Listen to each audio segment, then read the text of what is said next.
এটার ভিতরে টাকা এবং একটি সিরিঞ্জ, কি অদ্ভুত কম্বিনেশন। আমি মনে করি তখন ভেতরে কিছু সুস্বাদু কিছু থাকতে পারে।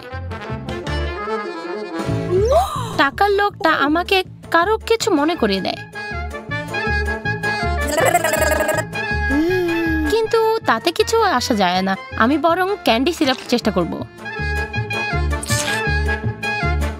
আমিও চাই। তোমার মুখ খোলো এবং আমি দিচ্ছি। ধন্যবাদ।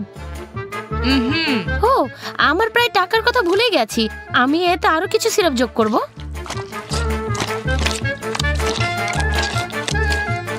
তুমি কি মনে করছো এটা সুস্বাদু হবে?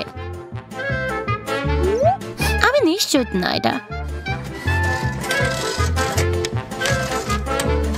ও খুশর, এটা খুবই মধুর টাকা।